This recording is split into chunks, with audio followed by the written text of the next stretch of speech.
Hey guys, tonight we venture into the shadows beneath a god's brow. One eye gone, a well that sees everything, and a man who trades sight for knowledge but still forgets to intervene at the right time. You're Odin now, or close enough, and you've just arrived at the edge of the known world with a thirst for secrets and a disturbing readiness to poke out your own eyeball. You probably won't survive this, but that's all right, because gods don't really die. They just dramatically fade into myth. So, before you get comfortable, take a moment to like the video and subscribe, but only if you genuinely enjoy what I do here. And hey, tell me where you're listening from and what time it is. Now, dim the lights, maybe turn on a fan for that soft background hum, and let's ease into tonight's journey together.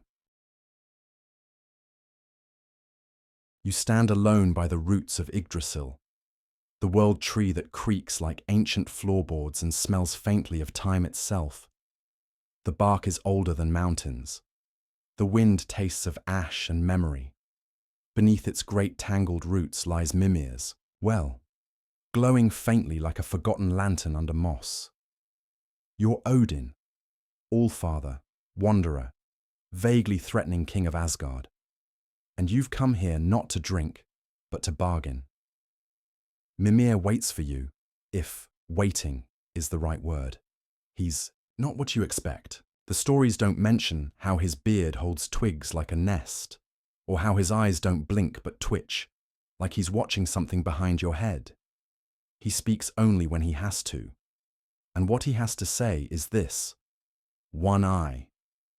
You try, not to flinch, but your insides are already whispering. He means it. He actually means it. This isn't some metaphor about perspective. He wants payment. And apparently, the currency of truth is bodily trauma. It's not the pain that surprises you. It's how familiar it feels, like you were always meant to have only one eye. The socket bleeds. The water ripples red. You feel sick, steady, and older in the same breath. You dip your face to drink, not with your mouth, but with your mind. The water seeps into you in a slow-motion flood.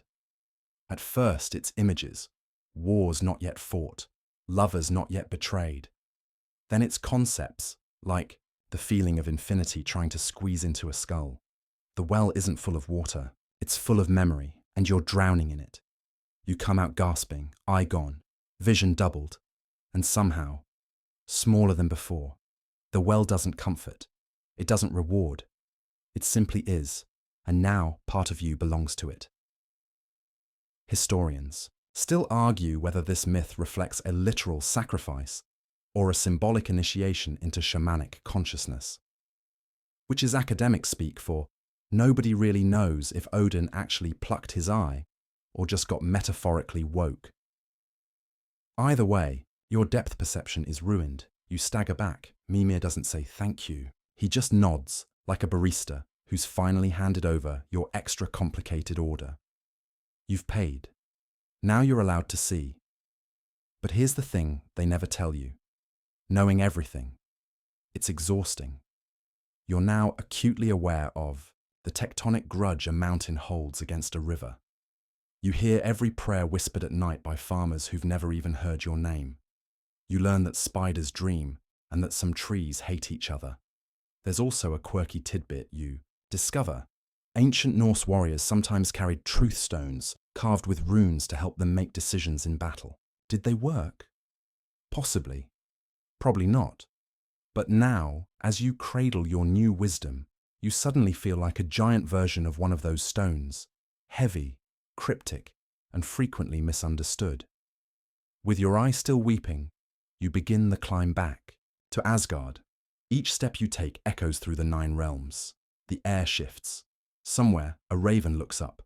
Somewhere else, a child tells a lie and you know. Not because you're watching, but because the lie lands crooked in the fabric of things, like a smudge on a mirror. That's the cost of insight. You don't look at the world anymore. You feel it crawl under your skin. When you return to Asgard, the gods avoid your gaze, or what's left of it. They've heard rumors, of course. They see the bandage. They nod like nothing's changed, but they stand a little further back when you speak. Frigg watches you the closest. She knows something's off. She always does. You don't explain. You just start doing less. You stop leading battles. You stop settling disputes. You begin watching. Just watching. And that makes everyone nervous, because gods are like co-workers. When one starts showing up silent and intense, everyone else gets weirdly productive. There's a throne in Asgard, Hlidskjalf, that lets you see all realms when you sit upon it. Before, you used it sparingly, like a telescope on special occasions. Now it becomes your favorite seat. You stare into the lives of mortals and monsters, note patterns in crowflight, study shadow formations in the land of the dead. You don't share much, but you see everything. And quietly, behind that one knowing eye, you begin to suspect that wisdom isn't about solving problems, it's about surviving them, preferably from a comfortable distance. One mainstream historical fact slides in here like an accidental guest at a divine dinner. The Norse valued seers, called völvas, whose insights shaped tribal decisions. These prophetesses often spoke, in riddles and poetic trance, very much like how you feel now, blinking slowly with only one eye and all the riddles in the world spiraling behind it. The gods still toast to your health. They joke about your fashionable asymmetry. Loki makes a crack about depth perception and gets a cold stare in return. But deep down they wonder. Not what you see, but why, with all your new vision, you still haven't done anything. You sit there, on the throne of Hlidskjalf, eye bandaged, the other locked into the distance, while your body stays unnervingly still. You've become a statue with a pulse, the kind that makes even other statues uneasy. Beneath you, the 9 realms twist and flicker like candle flames in a drafty hallway. You see it all now, but you're not sure that's a good thing, because deep beneath your seat of vision, something moves. No, not in Midgard, not in Jotunheim, not even in Hell's weird cold basement. This is deeper, older. Beneath Yggdrasil, nestled in gnarled roots and soil that hasn't tasted sunlight since the dawn of time, lies the true engine of knowledge, the Well of Mimir. And Mimir himself, of course, sipping from it with the entitlement of a guy who's been grandfathered into a secret club. You return, not with fanfare, not with ravens or thunder. You just show up, quiet, one-eyed, and increasingly cryptic. Mimir looks up from his cup like he's just been told someone's back for a second helping at an all-you-can-eat enlightenment buffet. "You still owe me," he mutters, which is rude, considering you left part of your face last time. "I paid," you reply. Your voice is lower now, like it's been weighted with too much seeing. "No," he says. "You borrowed," which is a very Mimir thing to say. He's not like the other gods. He's more of a memory than a person, honestly. Older than most of your family, wiser than anyone should be, and fully prepared to annoy you with riddles that feel like IKEA instructions written by a poet. But you respect him, mostly because you're terrified of him. He gestures to the water. You're not sure if he's inviting you to look or warning you not to. You look anyway. This time, you don't drink. You listen, and what you hear are secrets that don't want to be known. Mimir begins to speak, not with words exactly, but with impressions that push into your skull like a cold wind. You're shown, roots tangled in the shape of prophecies, whispers carved into stone beneath oceans, the names of things that haven't been born yet. There's a thrum at the core of everything. It sounds like a heart, but it doesn't feel alive. And you finally realize the universe isn't a story. It's a knot. Historians still argue whether Mimir was originally a god, a giant, or just a really talkative severed head. In some sagas, he's already been decapitated by now, and you're carrying him around like a creepy magical Bluetooth device. But in this version, your version, he's still here, alive-ish, drinking truth like it's bottomless coffee. And you sit with him for hours, days. Time gets fuzzy under the tree. Here's a quirky fact that pops into your head while Mimir drones on. Viking navigators used chunks of Icelandic spar, so-called sunstones, to locate the sun through clouds. Not magic, but close. A lens, to see what can't be seen. You start to think of your eye as something like that, not missing, just repositioned.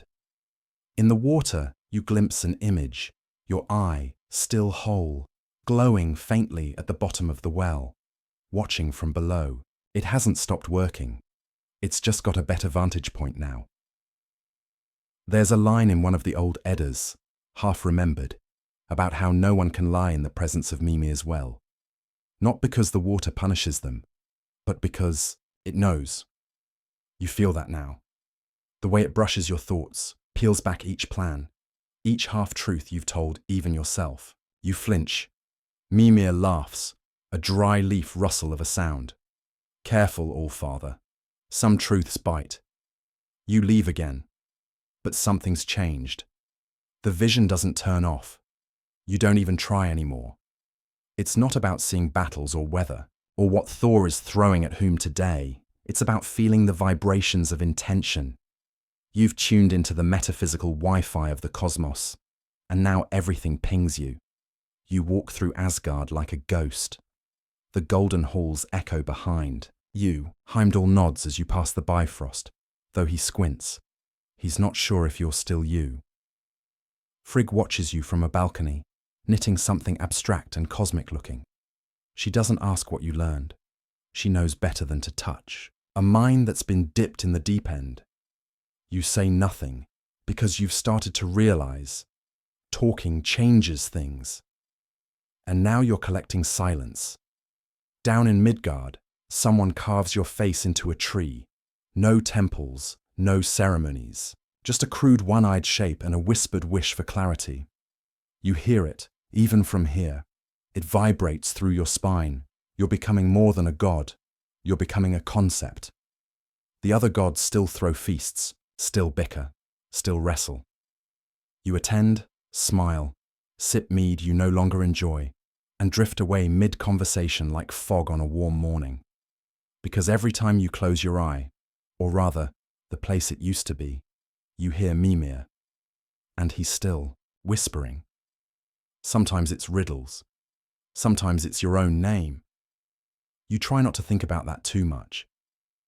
But here's something interesting.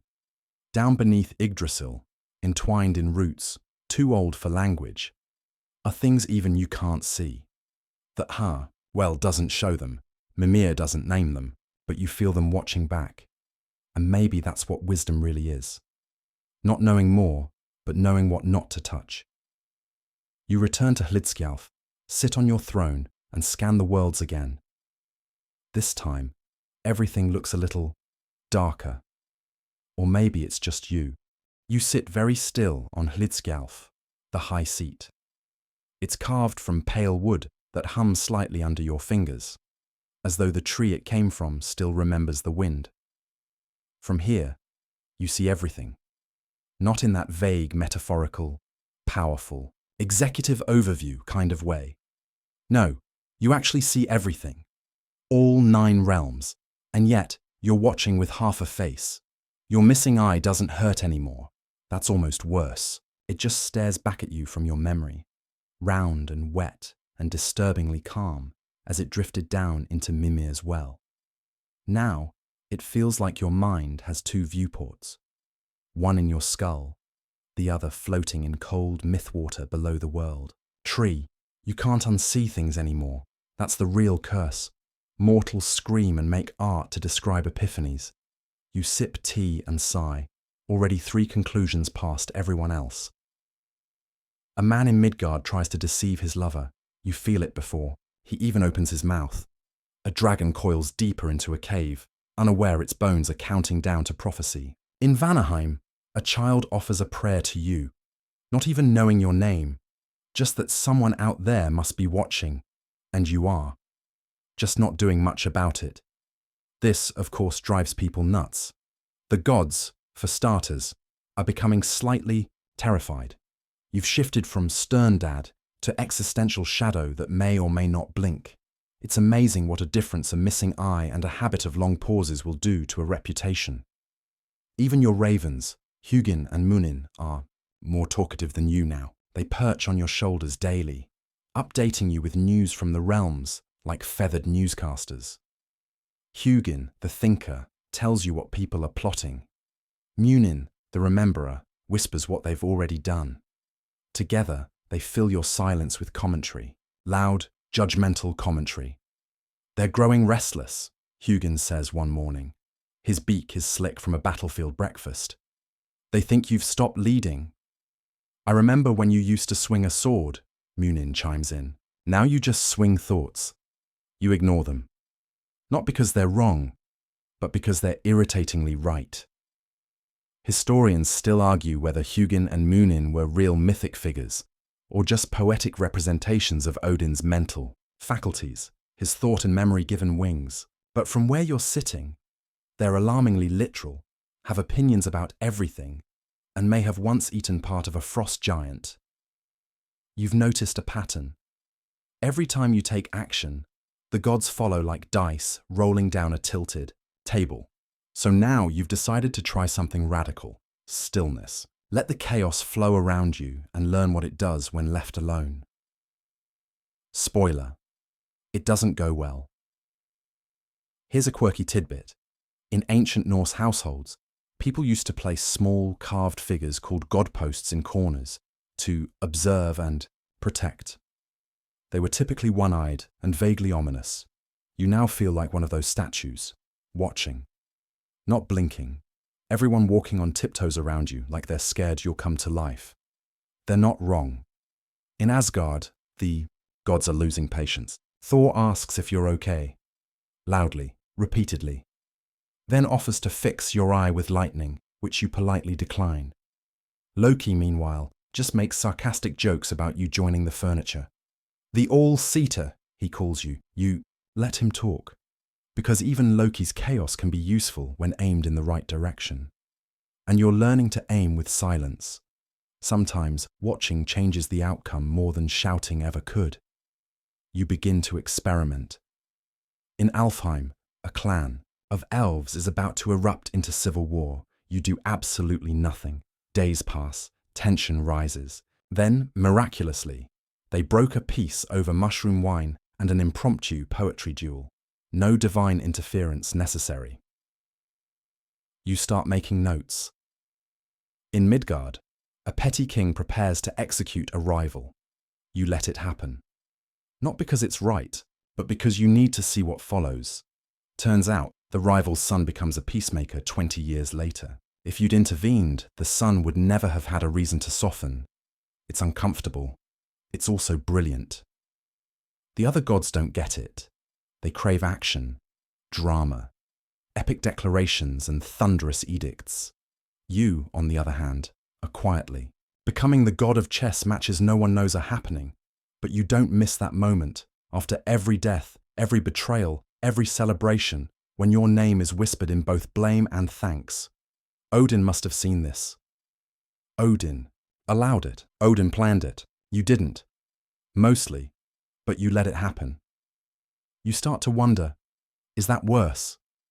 Frigg says nothing, but her glances speak volumes. Freya glares outright, more often than not. You suspect she thinks you've gone soft, or cold, or both, but you're busy. Because somewhere deep in the fabric of the 9 realms, a quiet rhythm is building. Not yet a threat, just a suggestion of one. A knot tightening, and you don't act. Not yet, because if you do, you might stop the wrong thing. So you watch. You learn and you wait. The clouds over Asgard have become excellent liars. From your throne, you can see them roll across the golden sky like thick, sleepy cats. Peaceful, almost picturesque, if you didn't know better. But you do. Because beneath that soft swirl of cumulus, something is shifting.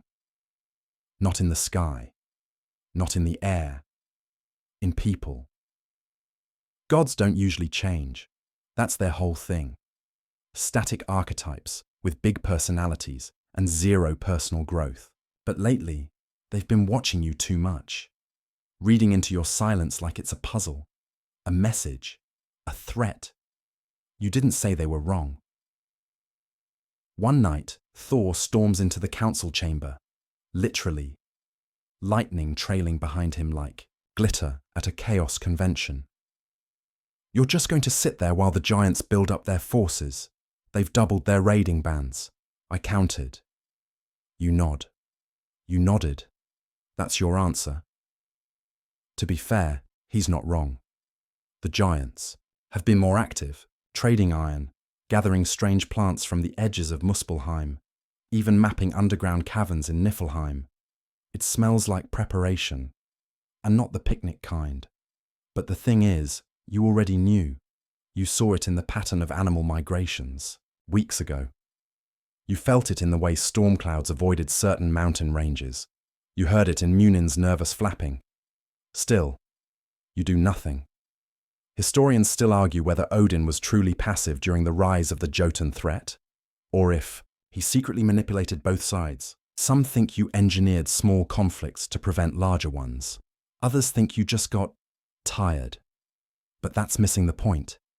You're watching how they respond, how Thor assumes smashing things will solve problems, how Freyr gathers allies with carefully worded favors, how Heimdall silently sharpens his sword, never saying a word, but always ready, and how Loki starts visiting Jotunheim more often, laughing louder, lingering longer.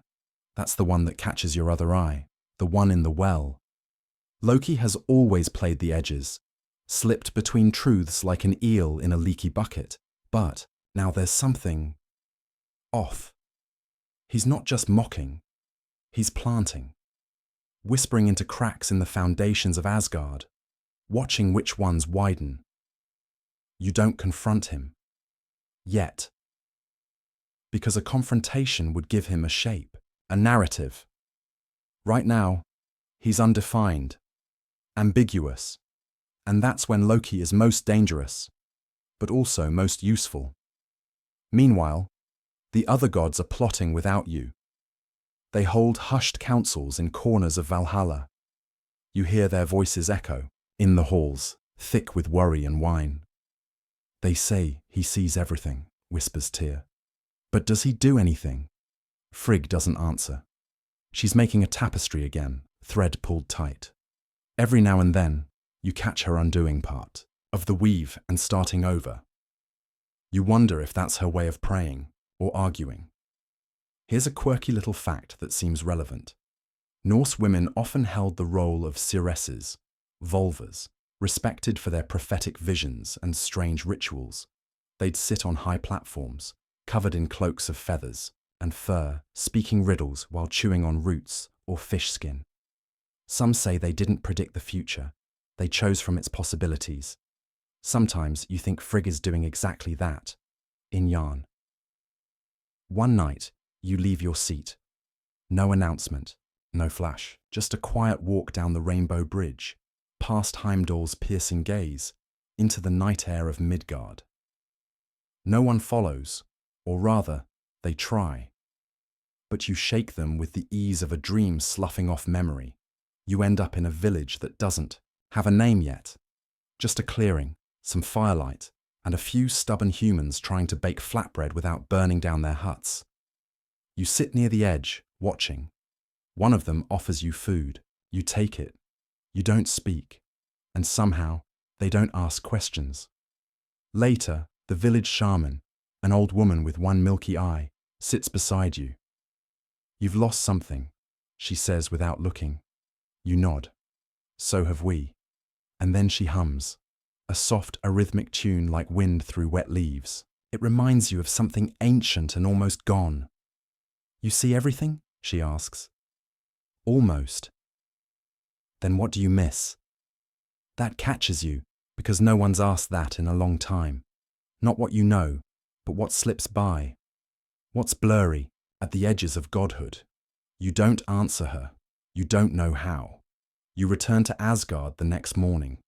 There are 3 new fires on the horizon, raids from Jotun border clans. The gods are already bickering about it. Blame, defense, strategy. You walk past them all, back to Hlidskjalf, because you did miss something. The fear in Loki's last laugh, the shape of the tapestry Frigg keeps redoing. The fact that your eye in the well hasn't blinked in 3 days. You sit down, grip the arms of the throne, close your one remaining eye, and listen. Something's changing beneath the worlds. It's not just giants, it's not just Loki. It's the tree. Yggdrasil creaks. Only once. So soft even the stars don't hear it. But you do. The tree creaks again the next night. You feel it in your jaw first, oddly enough. A vibration low and dull, like your bones are remembering thunder. Then in your teeth. Then in your fingertips. Finally, deep in your chest, where that second sight, the one you bought with your eye, starts murmuring louder than usual. Yggdrasil is shifting, and the last time it did that, someone got swallowed whole by a dragon that technically didn't exist yet. You stand slowly, which immediately causes an uproar. In Asgard, the gods take notice when you move now. A raven flapping its wings would get less attention. Thor pauses mid-apple.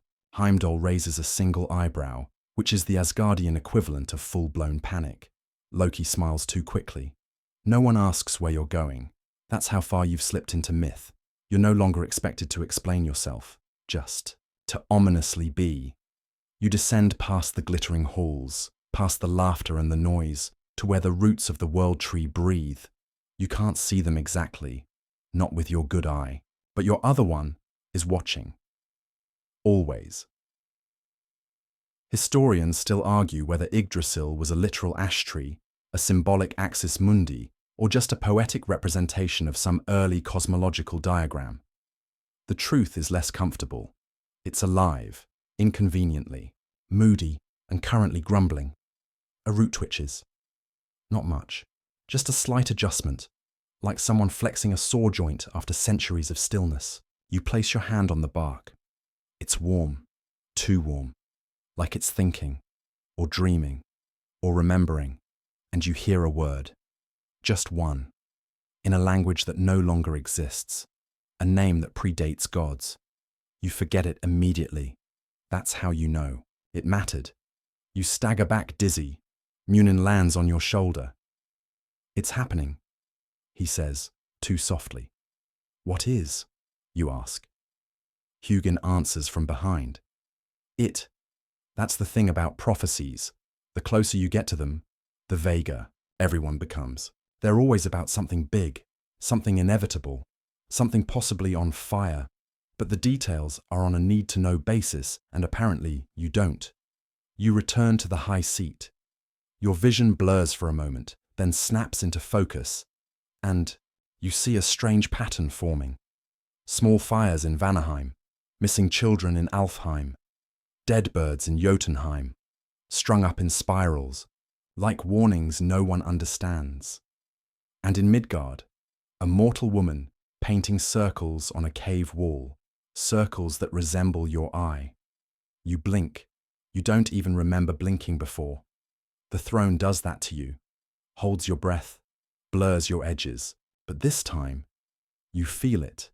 And when your eye opens again, you're somewhere else. Not in the 9 realms. Not exactly. The well. Not looking into it. In it. You float. Your missing eye is beside you, pulsing with ancient light. Mimir is there, of course, or what's left of him. A half-dead head with a beard like a kelp forest and an attitude that predates sarcasm. You again, he mutters. I told you. No refunds. I'm not here for that. You never are. And yet, he lets the sentence dangle like a worm on a hook. You hate when he does that. Mimir's well, by the way, wasn't just a poetic pond in Old Norse lore. Some scholars think it was an actual sacred spring, possibly connected to early Germanic rituals involving animal sacrifice and strange dream rites. Others think it was just a metaphor for long-term consequences. Honestly, you think it's both. With better lighting, something's moving, you say. The tree shifted. I know, Mimir replies, annoyed. I live here. You ask the obvious question. What is it? He sighs. A long, bubble-filled sigh that smells like knowledge and old turnips. It's the beginning of the end, he says. or the middle of the beginning, depending on how you count. The tree is remembering its own roots. You raise an eyebrow. Not the ones in the dirt, he adds. The roots before it was a tree, before it was even a thing. Back, when the world was just stories. That chills you more than a frost giant's ever could. Because if the tree remembers something older than itself, it means the universe is starting to question its own narrative. And when stories question themselves, they either grow or collapse. You, ask what you should do. Mimir laughs. You? Oh, nothing, just watch as usual. But maybe pay attention to the cracks. You blink again. Back on the throne, everything's fine, except it's not. Your ravens are gone. You didn't even hear them leave. You lean forward, heart suddenly heavy. They always return. Always. But today, the skies are too quiet. You focus. Hard. Push your vision through the realms. In Jotunheim, silence. In Alfheim, a whisper. He's coming. In Midgard, the cave painter is gone. Only her circles remain. 20 of them. One for each eye you've used to see the end, and one more in the center. A mouth? No. A gate. You stand up. The throne feels colder without your ravens nearby. Then a sound. A flutter. Not wings. Paper. You turn. There on the armrest of Hlidskjalf, a scrap of cloth, scribbled with handwriting you know too well. Loki. It reads, "You're not the only one who can watch." There are days when you wonder if the throne is a gift or a curse. Today, it leans curse. You're staring at Loki's scrap of cloth like it might blink. Of course it doesn't. But the letters seem to shift ever so slightly, like they're wriggling with smugness. You don't touch it. You don't need to. You already know what it means. Loki has found a way to watch the realms without you noticing, which, to be fair, is quite the accomplishment. You've literally given up your eye for that privilege, but somehow he's pulled it off. Or worse, he's been doing it for a while. You pace, which immediately causes unrest among the gods again. You can practically hear Thor sharpening his hammer like it's a knife. Frigg looks up from her tapestry and freezes mid-stitch. Even Balder, sunny as ever, lowers his smile by 2 watts. No one says it out loud, but the air has that feeling, like a storm is assembling itself out of atoms and gossip. You go back to the well, not physically, no time, but you look through it, stretching your vision into the misty underground where secrets steep. You expect Mimir. Instead, you see yourself, not as you are, but younger, both eyes intact. Wild hair, a look of curiosity so sharp it could split mountains. And behind him, behind you, is Yggdrasil, smaller, less tangled, still growing. It's a memory. The tree is remembering you, and in that memory, you see something you missed the first time. A shape in the distance, something watching you. A mirror in the mist. Historians still argue whether Odin's greatest fear was death, betrayal, or becoming irrelevant. A voice says, "It's not Mimir's. It's older, sadder, feminine." But maybe it was this, being seen before you're ready. You blink. Back on the throne again, and now there's a smell. Burned feathers. You shoot up and rush outside, cape snapping behind you like a disapproving mother's sigh. Muninn lies at the edge of the beef roast. Singed, wings twitching, eyes wild. Huginn is nowhere to be seen. You kneel. "Who did this?" you ask. His beak opens, closes, blood in the feathers. He mutters one word, "The gate." Then he faints. You carry him inside, lay him in a room sealed with spells older than light. You whisper to the wards. They shimmer with violet fire. Then you speak his name, the full one, the true one. He stirs, whispers again. But this time the word is different. Svalin. You freeze. Svalin isn't a place, it's a thing. A shield. In Norse lore, it's the disc said to protect the world from the sun's burning fury. Without it, light would devour Midgard. It's not often mentioned in stories because most gods assume it's just there, reliable, functional, a solar lampshade, if you will. But it's missing. You reach into the sky with your sight, higher than even Heimdall dares look. And you see it. The sun is too bright. No, it's angry. It knows something was taken from it. You think of Loki. You think of how often he's underestimated. You think of how often you underestimated him. Meanwhile, the cave circles in Midgard are multiplying.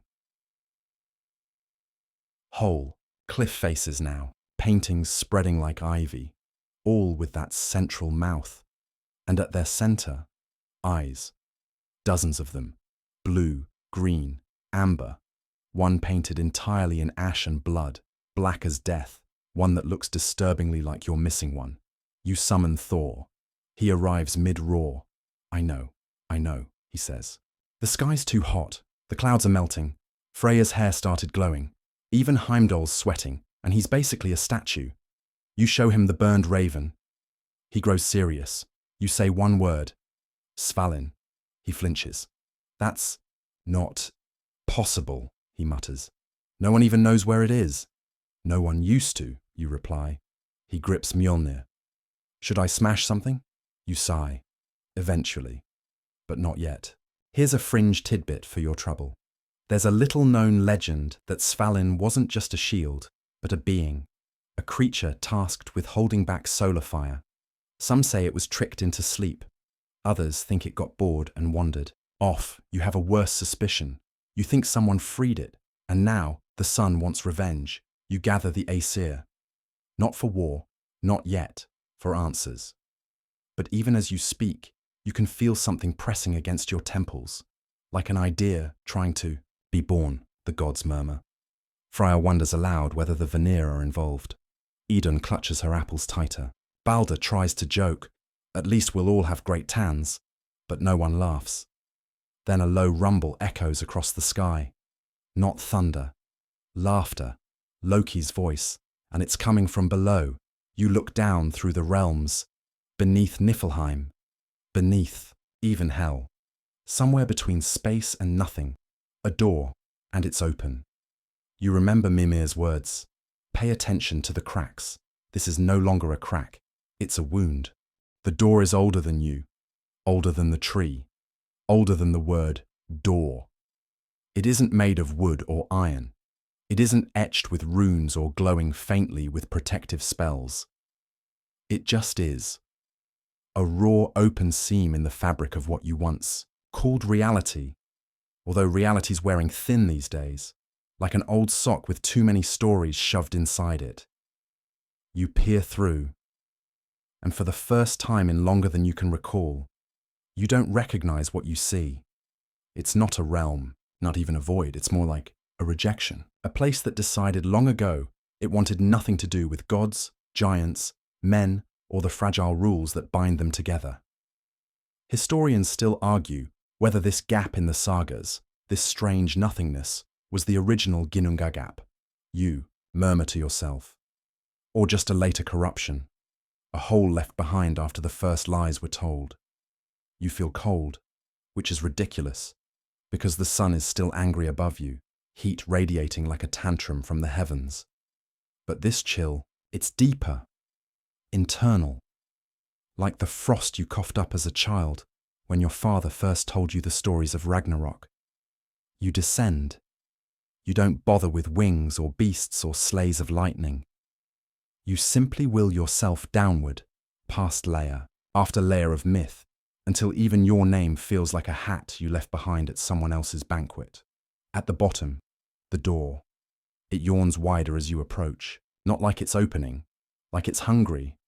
You peer in, and there, standing perfectly still, is you.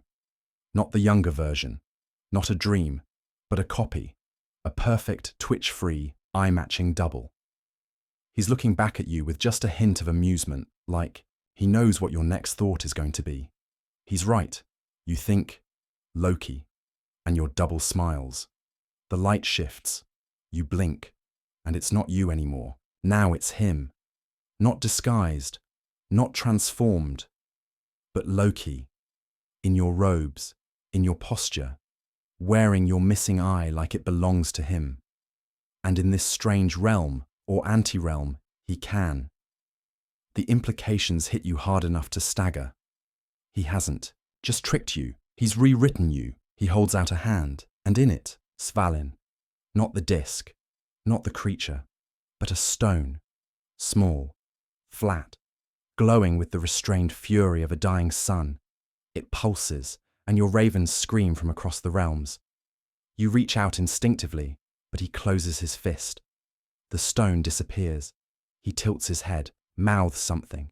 You can't hear it, but your second sight feels it. It's your name. Then he's gone, just like that, and so is the door. You fall back, gasping. Above you, Asgard is wobbling. Not physically. It's more like the idea of Asgard is flickering, like the gods are being forgotten in real time. Names losing weight, symbols unraveling. You rush back to the throne. Muninn is still breathing. Huginn is still missing. You sit, grip the arms of the high seat, and the world starts rearranging itself. There's a new pattern now. Midgard is listening. The mortals don't know it, not consciously, but the circles they're painting. They're summoning something. And it's not you. Worse, you don't even know what it is. You focus your sight, and this time, you can't find yourself. There's a blank spot, a blind spot. Something in the narrative is resisting your gaze. You shout for Heimdall. He appears, unsettled. Someone crossed the Bifrost, he says. You narrow your eyes. Who? He hesitates. Not sure, he says. They didn't arrive. They left. From where? He gestures toward the heart of Asgard. Here. You sit back slowly. Someone's escaping from Asgard, and you didn't even notice, which should be impossible, like losing a tooth mid-sentence. Then another voice cuts. In Frigg, her face is pale, her loom silent. I saw Balder vanish, she says softly. You freeze. Balder, your shining sun, the one destined to return after Ragnarok, the bright one, the hope, gone, no trace, no body, just removed, like a page torn from your own saga. You try to speak. Your throat is dry, not from fear, gods don't fear after all, but from something worse, realization. This isn't just Loki playing tricks, he's editing the myth, and he has your eye to do it. A historical fact for your nerves. Some scholars believe Loki wasn't always the villain. That earlier versions of the myths portrayed him as a fire spirit, a necessary chaos, even a cosmic helper. Later redactions, possibly influenced by Christian scribes, gave him a darker edge. But what if those scribes weren't rewriting him?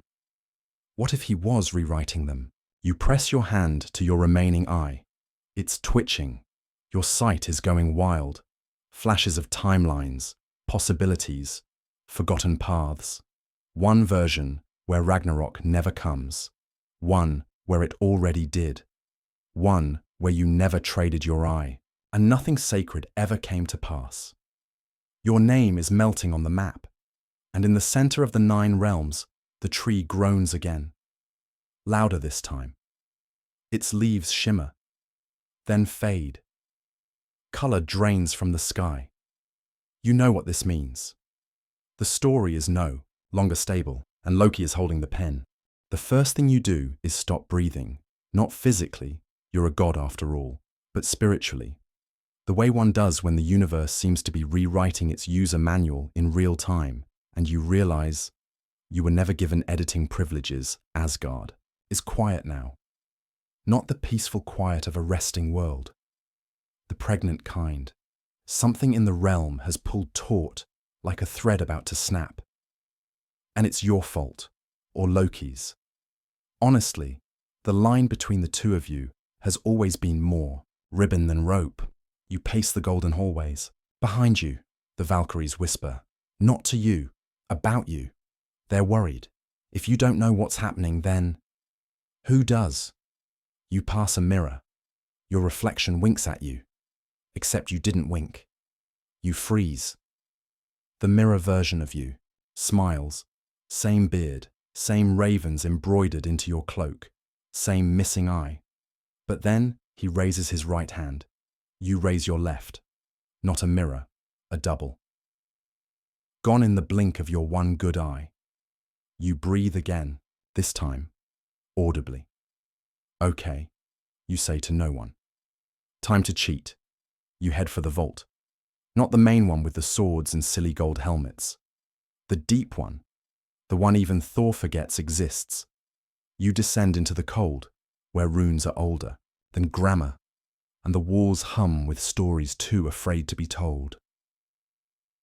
At the center, sealed in 5 layers of nonsense and 1 clever joke, lies the Codex of Unmaking. A book, but not really. It's made of bound light, glows a little like regret, weighs more than memory. You stole it from the giants, or maybe they let you think you did. You open it to the middle. It's blank, which is how you know it's working. You write a question with your finger. What is Loki doing? The book hesitates. Then a word forms in red. Reflecting. You hate riddles. You write again. Where is he? This time 2 answers. Everywhere. Nowhere. You slam the book shut. The tree shudders again, loud enough this time for even the mortals to feel.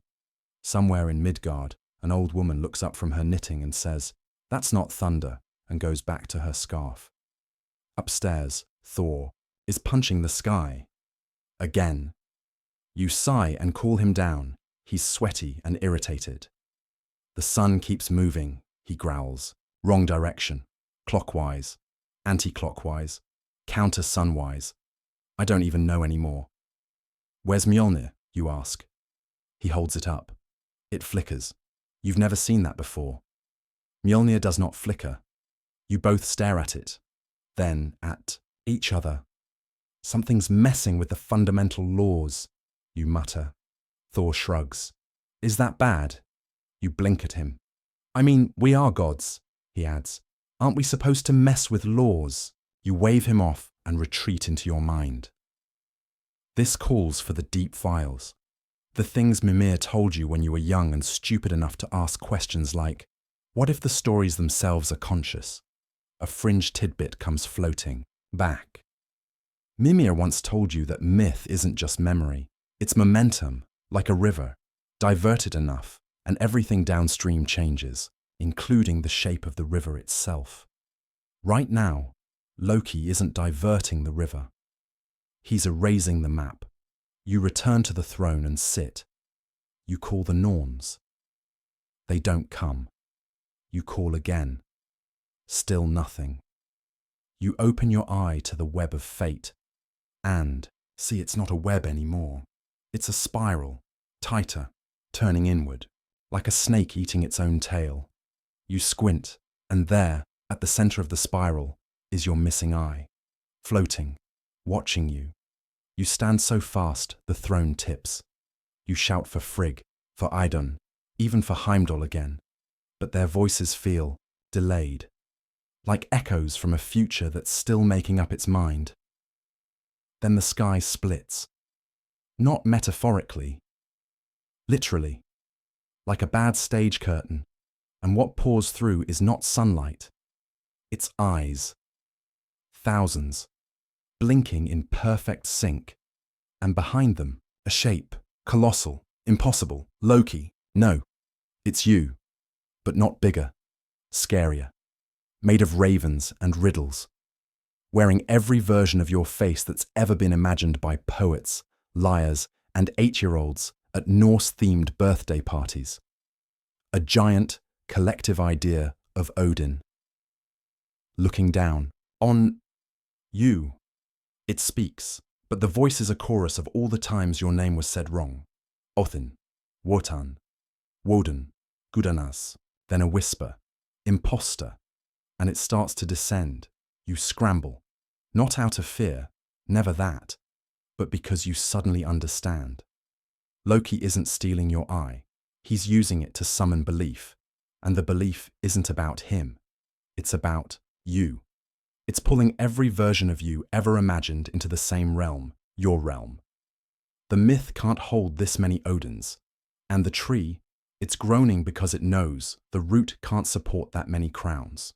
You run, not the kind of run you do for theatrics at feasts or when you're pretending to chase after a mischievous dwarf. No, this is a real run. A boot slamming against ancient stone, cloak flapping in sheer terror, pride abandoned kind of run. Because behind you, your own face is gaining, and it's smiling. You're not me, you gasp as you round a corner of the all hall, knocking over a vase last crafted by a blind elf who thought it was a turtle. But the voice behind you replies, I'm the you they remember, the vase reforms. You didn't do that. Neither did the elves. Reality just doesn't want loose ends anymore. You duck into a corridor, only accessible if you've personally attended your own funeral, which in your case, you've done twice. It's dark, circular, and wrapped in murals that change depending on who's looking at them. Right now, they're showing your worst moments, not battles lost, but decisions that worked, yet still felt wrong. You push through the door at the end and emerge into your secret room, the Axis chamber. 9 keyholes, 9 locks. You jam your hand into the center. It bleeds. The room accepts the offering. The doors whirl open, because of course you hardwired everything in here to pain recognition. Inside, a mirror, not a fancy metaphorical one, a literal, perfectly reflective silver slab from the forge of the vanishing dwarves, the ones who only ever made one of everything, and even then, usually by accident. You stare into it, and now your reflection isn't you.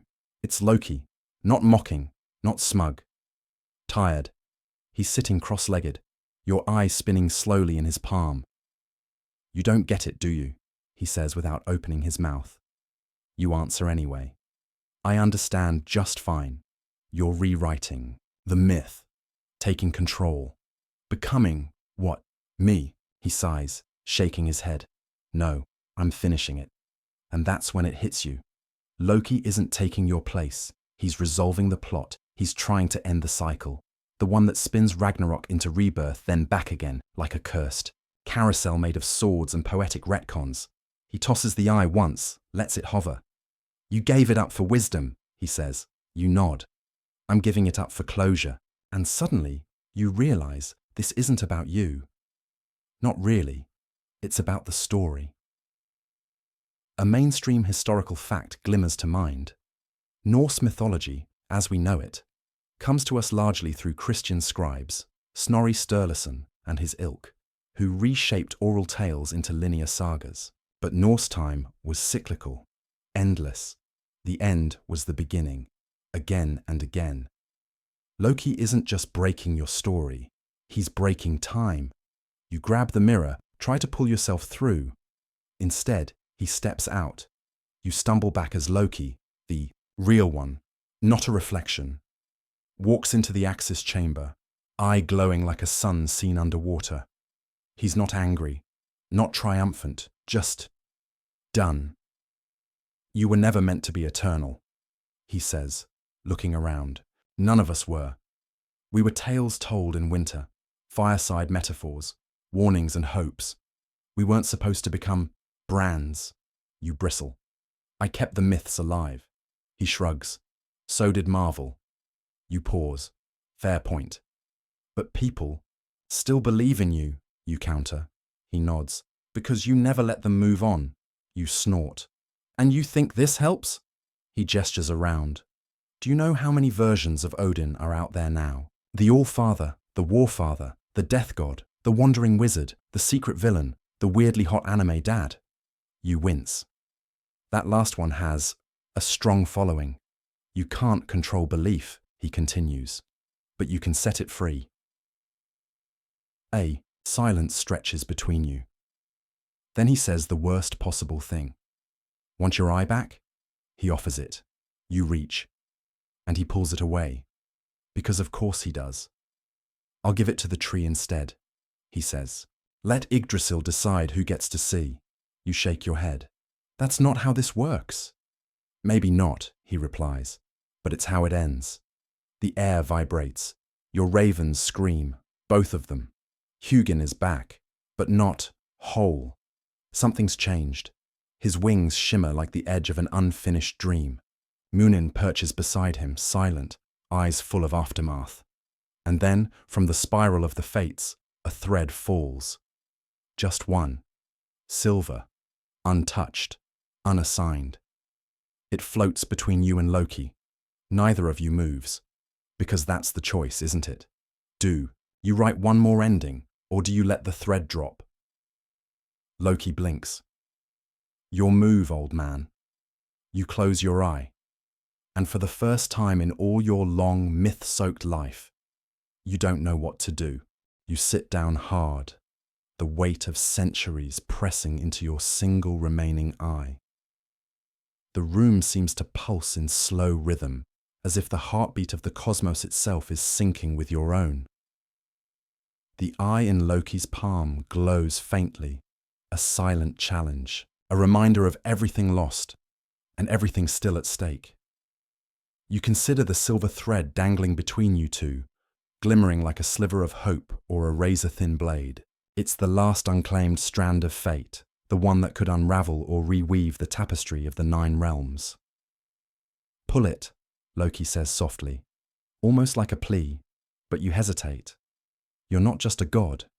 You're the god who sacrificed his eye for wisdom, who traded sight for understanding, who gave up a piece of himself for the sake of knowledge. And now, standing here, faced with a choice that could undo everything, you realize that wisdom isn't always knowing what to do. Sometimes it's knowing when not to act. A mainstream historical fact echoes in your mind. The ancient Norse believed fate was inescapable, spun by the Norns and fixed like the unyielding branches of Yggdrasil. Yet, those same myths speak of the power of courage and sacrifice to change one's destiny, even if just slightly. You lean back, feeling the rough texture of the stone beneath you. The smell of old parchment and smoke lingers in the air.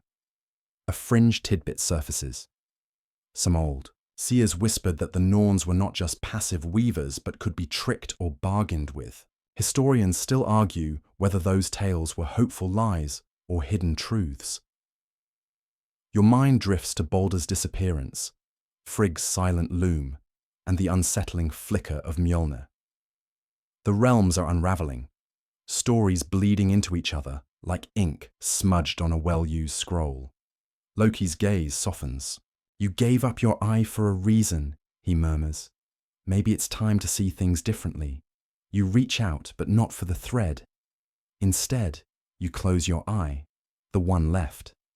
Darkness envelops you, thick and comforting, like a familiar blanket. In that void, you hear the rustle of raven wings. Huginn and Muninn, your eternal messengers.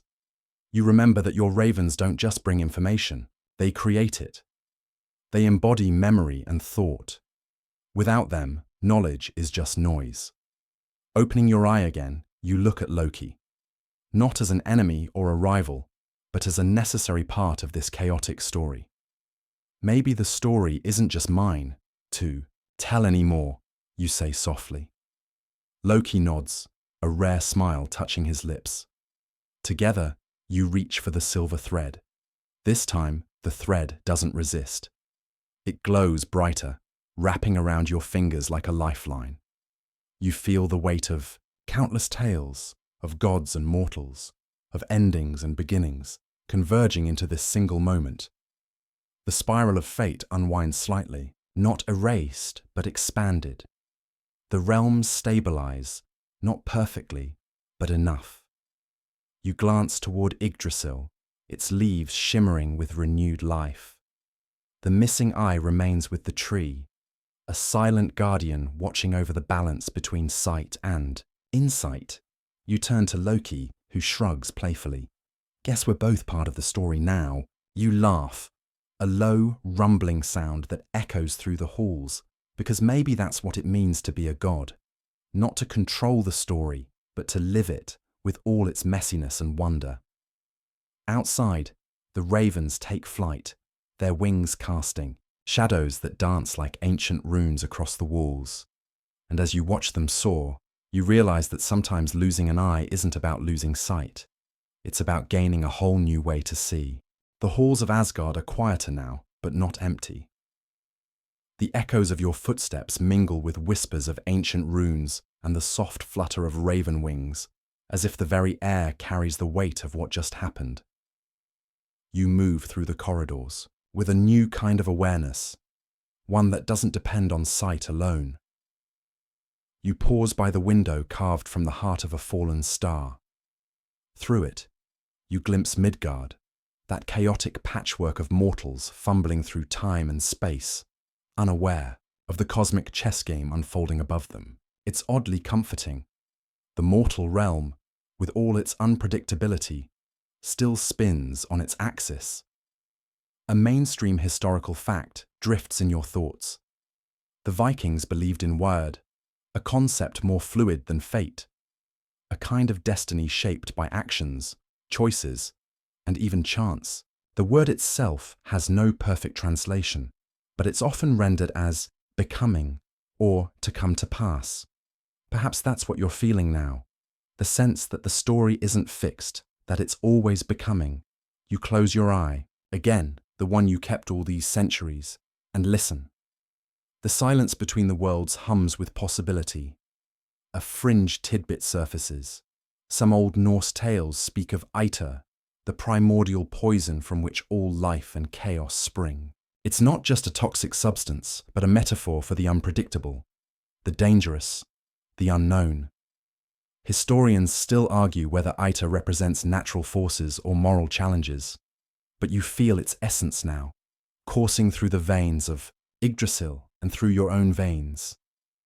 The raven Huginn lands on your shoulder, feathers glinting like shards of the night sky. Muninn follows, silent but vigilant.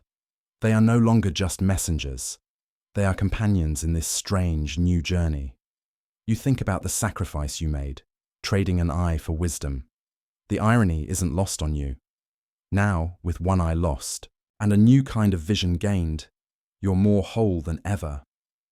Thor bursts into the room, still dripping sweat from his erratic attempts to reverse the sun's path. Brother, did you fix the sun? Because I swear it's trying to do the hokey pokey. You chuckle, a warm sound that fills the room. No, but I think we fixed something better. Balance. Thor eyes you suspiciously. You're not secretly planning another Ragnarok, are you? You shake your head. No, I'm thinking more evolution. He grins. As long as Mjolnir stops flickering, I'm on board. You nod, feeling a sense of peace that's been elusive for centuries. Outside, the leaves of Yggdrasil shimmer in the twilight, each one a story, a possibility, a thread in the vast tapestry of existence. You realize that losing an eye was never about loss, it was about seeing differently. And maybe, just maybe, that's the greatest wisdom of all. The sun dips low, casting long golden shadows over the halls of Asgard, and you find yourself leaning against a pillar carved with the stories of your ancestors. Their faces stare down at you, heroes, tricksters, and gods who've all lost something to gain something greater. You run your fingers over the runes etched deep into the stone, feeling the roughness beneath your skin. Each mark is a memory, a choice, a sacrifice. You wonder, what does it mean to truly see?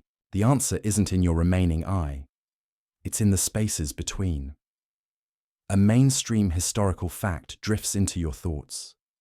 The Vikings often used runes not just for writing, but for divination, magic, and communication with the unseen. Each rune held power and mystery, and together they formed a language that connected the mortal world with the divine. You trace a familiar rune, a simple shape that means protection, and think about your role. Protector, warrior, father, trickster. A fringe tidbit bubbles up from the depths of memory. Some sagas suggest that Odin's eye wasn't lost in a battle or to a giant's trick, but was a deliberate offering to a cosmic well, a symbol of his quest for profound wisdom. Historians still argue whether this was a literal sacrifice or a metaphorical one. You smile wryly. Metaphors do have a way of sticking around longer than swords. Suddenly, a soft knock interrupts your reverie. Frigg enters, her eyes calm but sharp, like a lake untouched by wind. "You're different," she says simply. You raise an eyebrow. "Not less," she adds quickly. "More present." Her words settle over you like a gentle breeze. You realize that losing an eye didn't diminish you, it deepened you.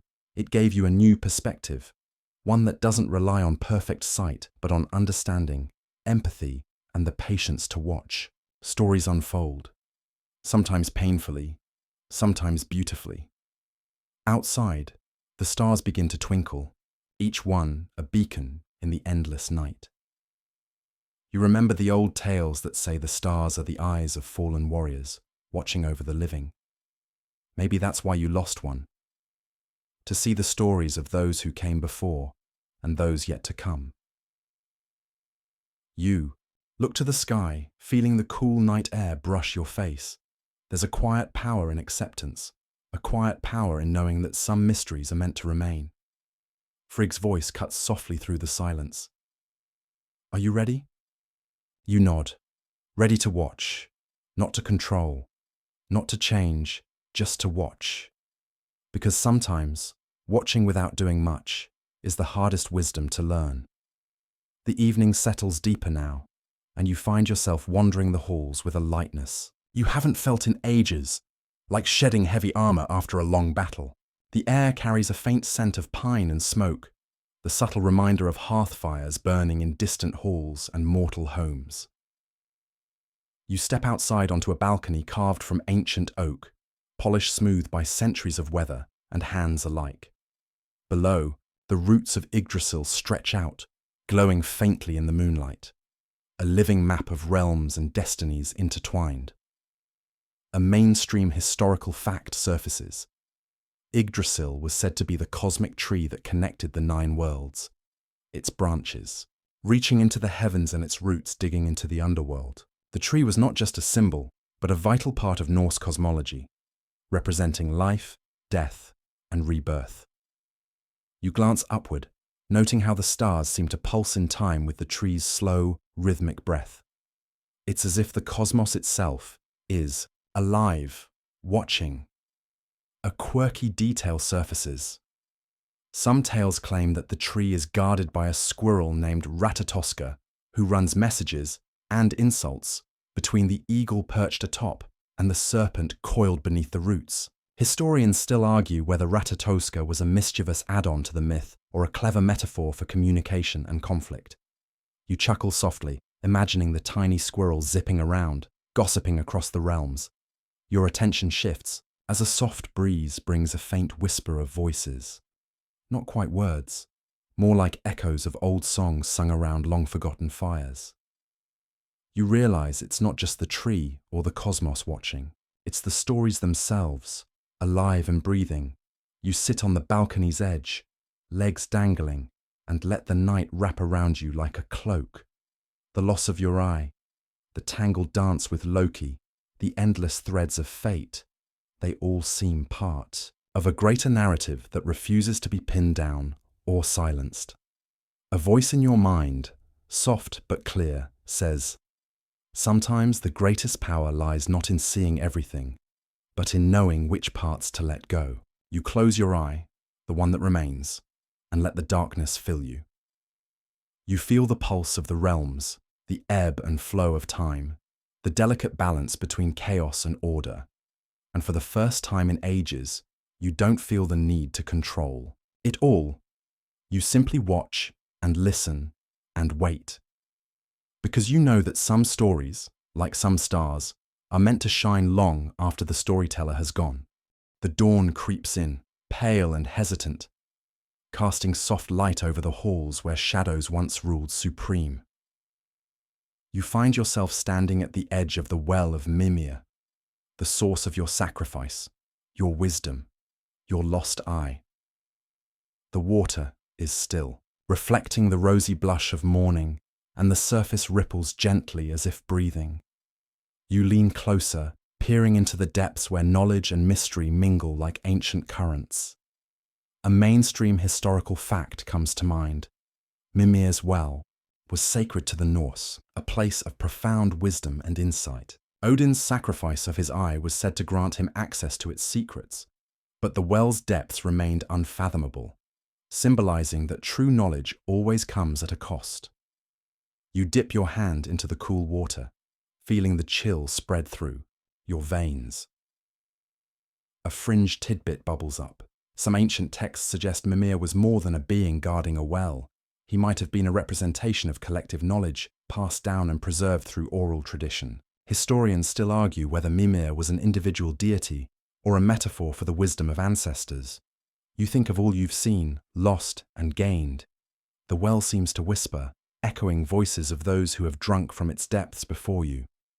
The weight of sacrifice settles on your shoulders, not as a burden, but as a mantle. You stand, feeling a strange calm radiate from within. Outside, the first birds sing, their melodies threading through the air like silver threads in a tapestry.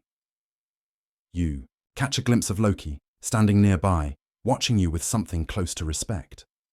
"Ready to face the day?" he asks, his tone lighter than before. You nod. "After all," you say, "even gods have to live with the consequences of their choices." He grins, eyes twinkling. "And maybe write a few new stories while they're at it." You both turn toward the rising sun, knowing that whatever comes next, the tale will continue, woven with sacrifice, wit, and a touch of chaos, because that's the way of the cosmos, that's the way of stories, and that's the way of Odin. The morning light now fills every corner of Asgard's great halls, softening the sharp edges of night's mysteries into gentle hues of gold and amber. You walk slowly through the corridors, feeling the weight of centuries settle comfortably on your shoulders. Less a burden now, more a mantle of stories carried forward. The sacrifice of your eye, the bargains struck, the tangled dance with Loki, all have led to this quiet awakening. You pass by the chamber where the gods gather, their conversations a hum beneath the soaring arches. Thor is recounting some ridiculous tale of a misfired lightning bolt, laughter spilling like warm sunlight. Even Loki's mischievous grin is softer now, tinged with respect rather than rivalry. A mainstream historical fact floats in your mind. In Norse mythology, the cycles of destruction and renewal, Ragnarok and the rebirth after, symbolize the eternal dance of chaos and order. The gods' fates are intertwined with this cycle, forever balancing endings and beginnings. You smile to yourself, recalling the ancient belief that though the end may come, new stories will always rise from the ashes. A quirky tidbit surfaces. A lesser-known saga tells of a mysterious seeress who predicted the rebirth of the gods not through battles, but through quiet acts of watching and waiting. Historians still debate whether she was a real figure or an allegory for patience and foresight. You think about your own journey, the eye lost, the wisdom gained, and the new vision you now carry. The ravens Huginn and Muninn flutter down, their feathers shimmering in the morning light. They perch on your shoulders as if ready to guide you into the next chapter. You breathe deeply, feeling the cool air fill your lungs, the pulse of life thrumming beneath the surface. The cosmic threads are still tangled, the stories still unfolding, but you are ready. Ready not to control fate, but to be part of it. To watch, to listen, to live. And maybe, every once in a while, to surprise even the gods, because that's the true power of seeing, not just with an eye, but with the heart. Now, as the story gently fades, let your breath slow and your mind ease. Imagine the soft rustle of leaves high in Yggdrasil's branches, the faint murmur of distant rivers flowing through the realms. The weight of worlds lightens, settling into quiet stillness around you. Feel the comforting rhythm of time, steady, unhurried, as it carries you softly toward rest. Remember, stories don't end, they simply pause, waiting for new voices, new eyes to see them anew. So, let your thoughts drift like raven wings in the twilight, serene and unburdened. The night is deep, and the cosmos hums a lullaby just for you. Now close your eyes, both of them, and let the quiet wisdom of ages cradle you gently into dreams.